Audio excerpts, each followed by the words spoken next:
Bom, pessoal, e hoje a gente está no nosso segundo episódio desse podcast que vai dar um giro pelo Lance Piauí.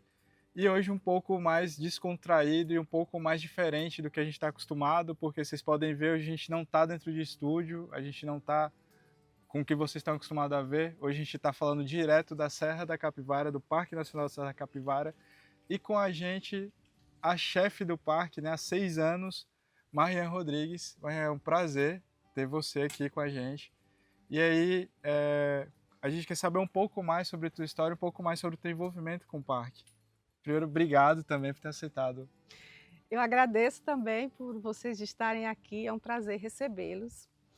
Bom, eu nasci aqui, né? Eu nasci aqui dentro do parque, né? Toda a minha família nasceu aqui dentro do parque, antes da criação do parque, né? Então eu cresci nesse universo de criação do parque, processo de desapropriação, a chegada das pesquisadoras, né? A chegada da doutora Niede, aquela mulher que chega na década de 70 vestida em calças, dirigindo um carro, que aquilo para uma criança era algo assim surpreendente, né? E eu me apaixonei por esse trabalho dela desde criança, e eu sempre dizia, eu vou trabalhar com essa mulher, mas eu nem sabia como, né? Mas eu dizia.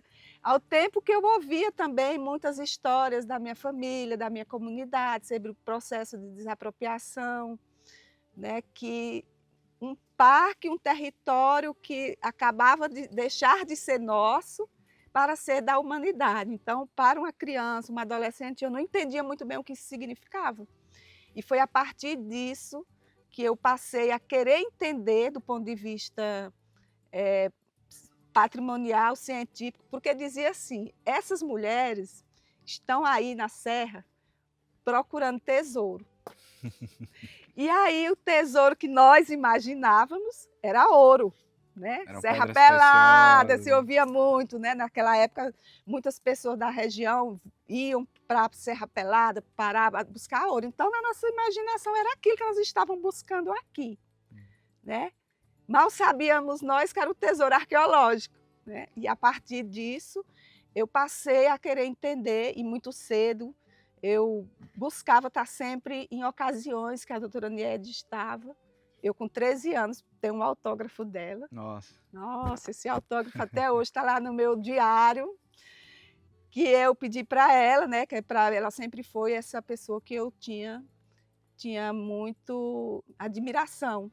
E aí, com 17 anos, eu passei a participar dos programas, né, dos projetos do parque, como aluna, né, como assistente das pesquisadoras. E a partir daí eu fui entender por que o meu lugar virou parque, né? E esse tesouro era um tesouro da humanidade, mas sobretudo nosso, né, que estávamos ali naquele lugar desde sempre e que ajudamos a preservar também desde sempre. E a partir daí a doutora Niede, eu acho que ela percebeu ali em mim alguma coisa e dizia sempre que eu tinha que estudar mais, que eu tinha que estudar mais. É uma menina, né, uma mulher que nasce no interior, as expectativas de desenvolvimento, de estudo eram muito baixas na época. Minha família simples, não tinha condições de me mandar estudar fora, numa capital. Então, era outra perspectiva. Minha mãe queria muito que eu fosse professora de magistério, professora primária, porque era a única oportunidade que tinha para a ascensão de uma menina, de uma mulher na comunidade. Eu fiz tudo isso. Minha mãe queria que eu casasse com um bom rapaz.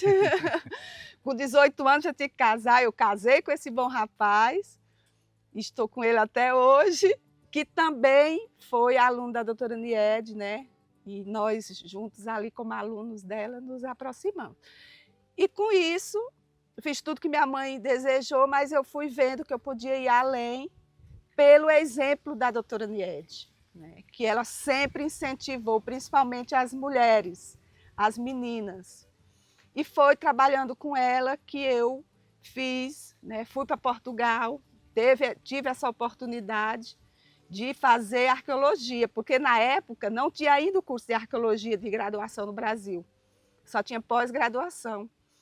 E Por que Portugal e não Recife, não São Paulo, não lugar tão próximo? Porque foi aqui com a doutora Niede que abriu-se essa oportunidade de fazer pós-graduação na Europa.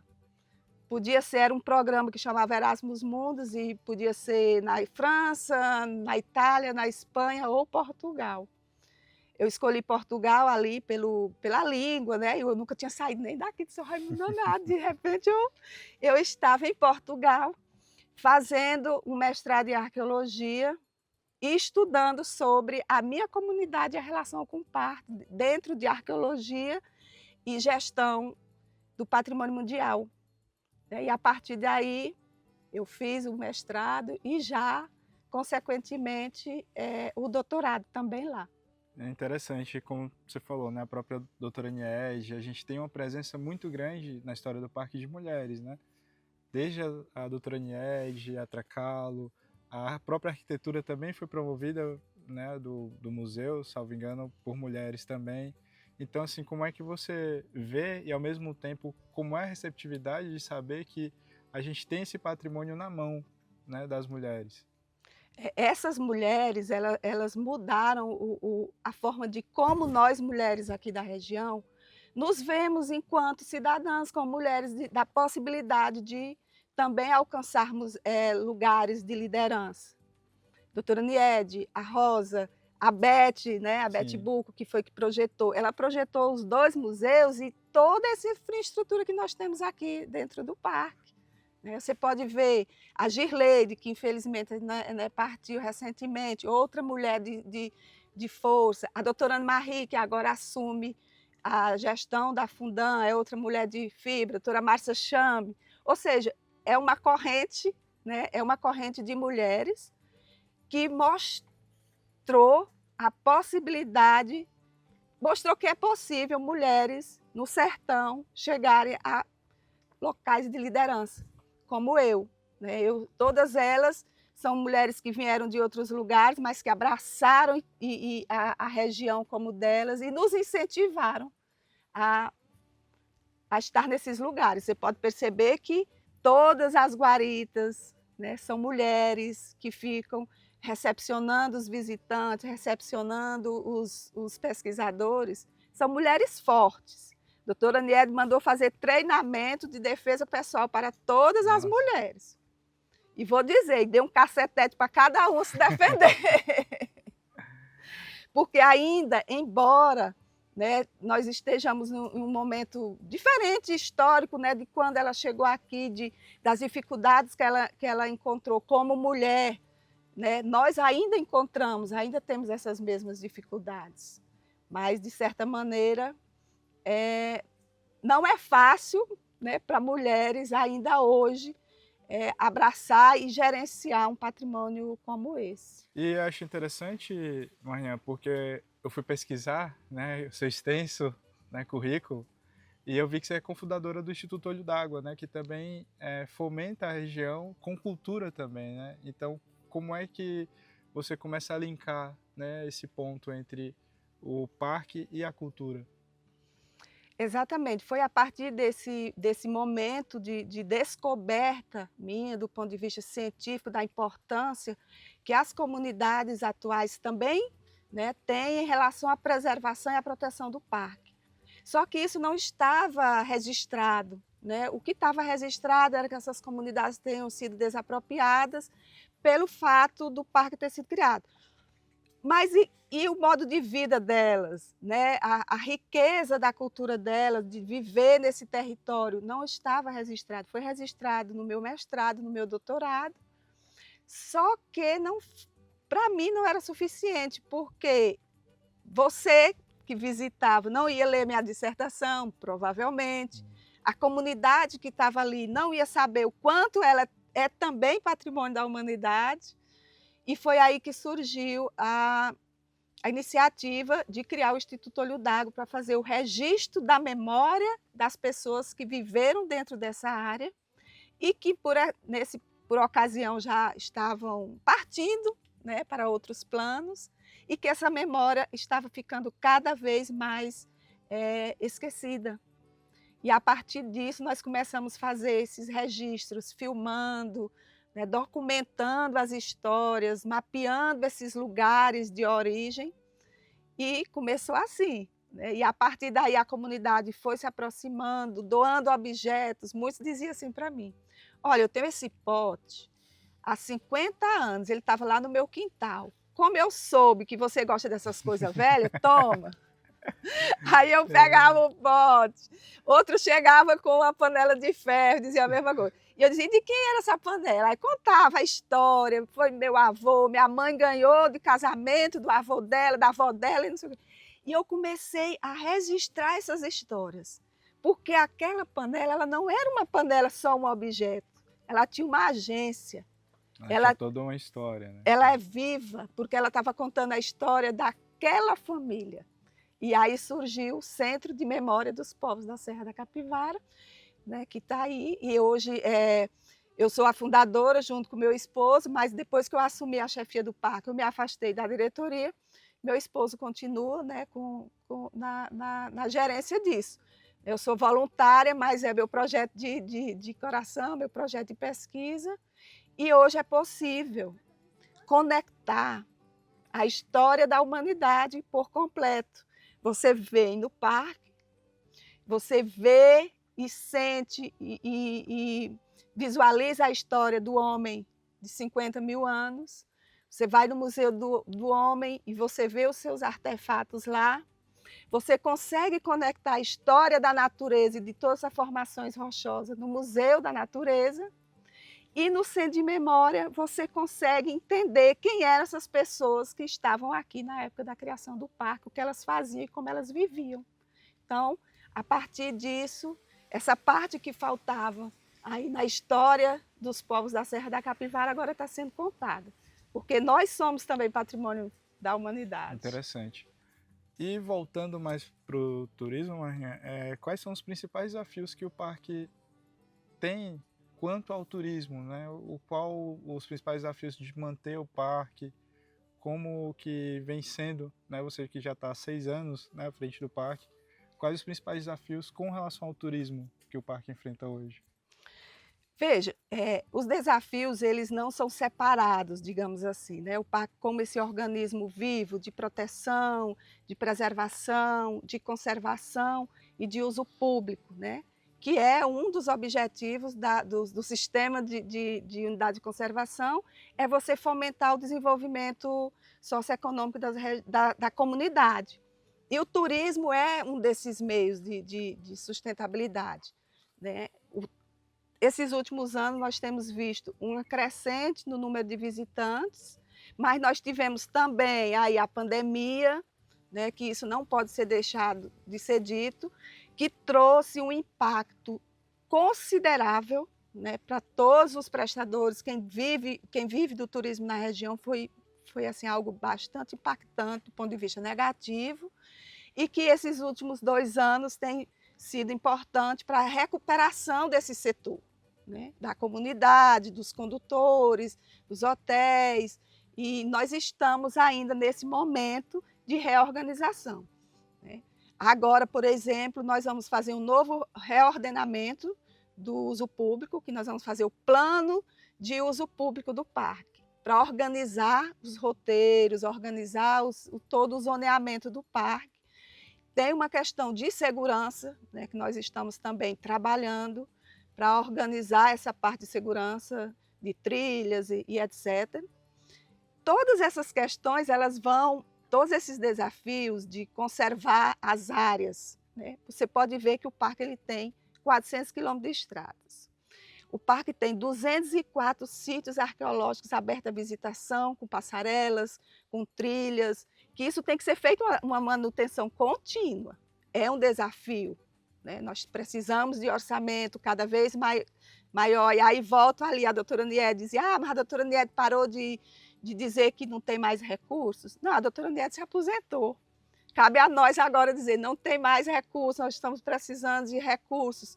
Porque, sendo esse organismo vivo, de constante, né, está sempre em movimento, você tem passarelas de madeira, aí você tem os efeitos naturais, você tem os efeitos antrópicos, E nós vamos fazer esse estudo agora no plano de uso público, né, que já vai acontecer nesse ano. Então, é um desafio, né, importante. E tem também o desafio dessa preocupação que você pode perceber que a região, né, ela vai melhorando, mas outros problemas vão chegando, né, outras pressões vão chegando, tem pressão muito grande em cima das normativas, né, às vezes sei lá, só um exemplo, tem um empresário que necessita de algo que seja uma demanda pessoal dele que vai contra, né, a normativa, vai contra a legislação, vai contra a proteção do parque. E há muitos embates em relação a isso. Então, o que a doutora passou lá naquele período todo, nós continuamos passando. E como você falou, acredito que a questão da privatização de algumas regiões aqui perto, que impacto que isso tem ao parque, né? Porque ao mesmo tempo a gente vê uma expansão, né, de hotéis, pousadas e tudo mais, mas como é que fica a relação da preservação do parque em relação a isso? Exatamente. Aí, nesse caso, é o que eu posso lhe dizer, é nesse caso que nós temos que aplicar a lei, né? O que tem as normativas, que não é a Mariana, não é a chefe do parque que cria, né? O meu papel é fazer com que se cumpra e organizar esse processo. Nós ainda não chegou ainda de fato a dizer que nós estamos com impacto no parque, ainda não. E é por isso que o trabalho preventivo ele é o mais importante, né? Então, o princípio da precaução é o que nós utilizamos. Porque eu não posso dizer, esse sítio vai entrar em processo de degradação, esperar que isso aconteça, né? Nós vamos fazer os estudos, vamos analisar vis a vis aí os estudos científicos, porque é importante dizer, esse parque, ele foi criado, o principal tripé dele é a ciência. Ciência, preservação, conservação e desenvolvimento sustentável. É esse nosso tripé de atuação na gestão.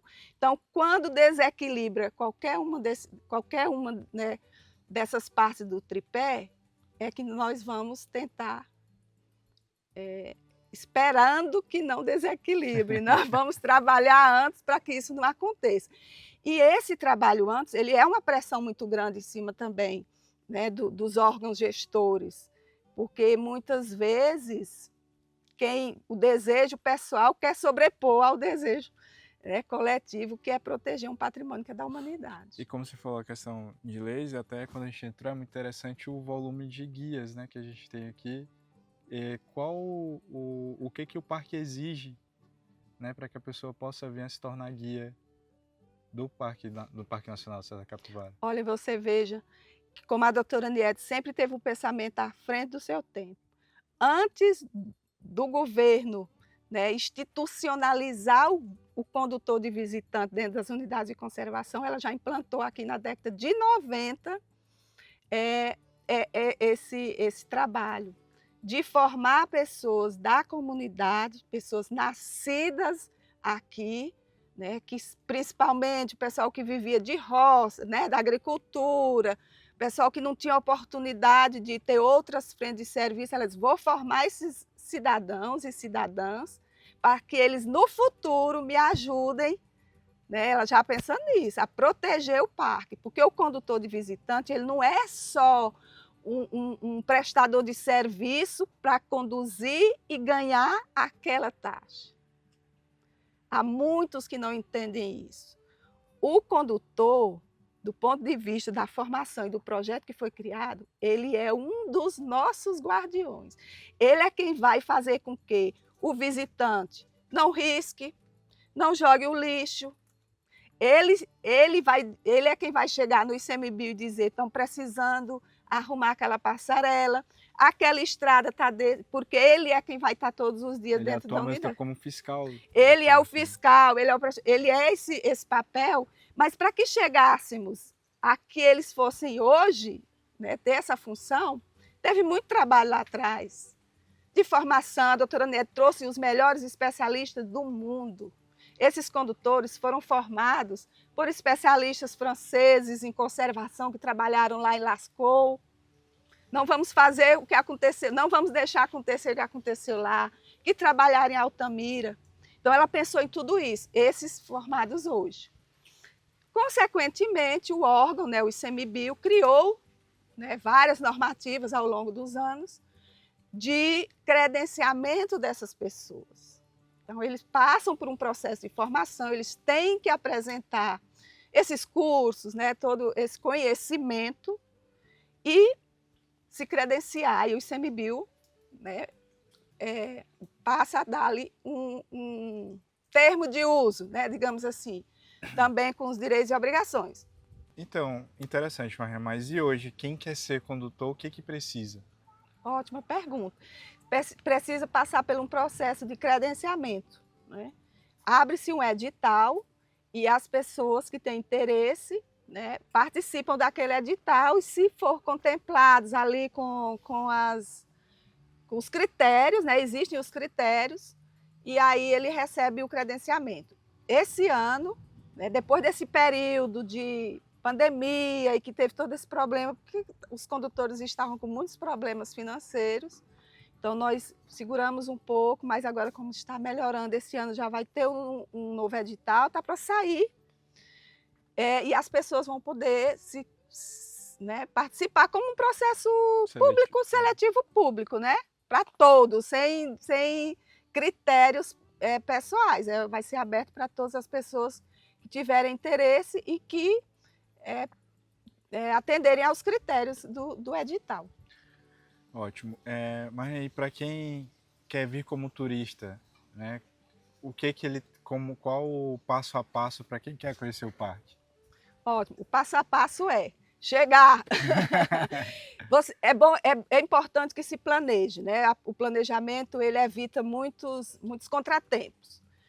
Então, contrate um condutor, entre em contato com um condutor de visitantes credenciado, e você vai encontrar publicamente no site do ICMBio, no Instagram do parque, uma lista dos condutores. Lá tem o nome, tem o currículo, tem a foto, tem o número do telefone.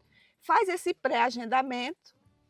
Não, você vai pagar só o condutor, porque a legislação nacional exige que parques como o nosso, né, tenham essa obrigatoriedade. É importante, né? E aí você vem, né, faz um roteiro. Eu recomendo 5 dias, porque você consegue ver uma parte importante do parque, mas 3 dias também dá para fazer. E se for em alta temporada, muito importante fazer esse planejamento prévio e só chegar. Não paga a entrada no parque, é gratuito, né? Você só vai pagar ali o prestador de serviço. E além do parque, nós temos aí esses outros atrativos que estão todos aí muito interligados, como eu já mencionei. Ótimo. Então a gente deixa aberto, né, agora para a sua mensagem, né? Já estamos finalizando o nosso podcast. Agradeço demais pela receptividade. Eu não conhecia, né, a Serra. Está sendo um prazer imenso estar aqui, ver, né, de perto tudo isso. E a gente deixa o espaço aberto caso você queira passar a mensagem para quem está em casa vendo, né, as belezas do nosso Piauí. Então o espaço é todo seu. Pronto, eu gostaria de convidá-los e dizer o seguinte, da importância de conhecermos primeiro a nossa história. A história do brasileiro e, sobretudo, do piauiense, começa aqui na Serra da Capivara. Então, venham conhecer a Serra da Capivara e conhecer a sua própria história nessa imersão que é o Parque Nacional da Serra da Capivara. Então, convido a todos, quero agradecer a vocês do podcast, quero mandar aí um abraço também para o secretário de Turismo, que tem nos ajudado bastante. Esse trabalho dele de comunicação, de divulgação dos atrativos tem sido muito importante. Nós já estamos vendo resultados, né, desse trabalho de comunicação e agradeço mais uma vez. Então muito obrigado por ter aceitado o nosso convite. Então, pessoal, direto da Serra da Capivara. A gente segue ainda aí por mais outras cidades. A gente agradece a todo mundo que está assistindo e até o próximo roteiro, né, que a gente vai seguindo aí pelo nosso Piauí. Obrigadão.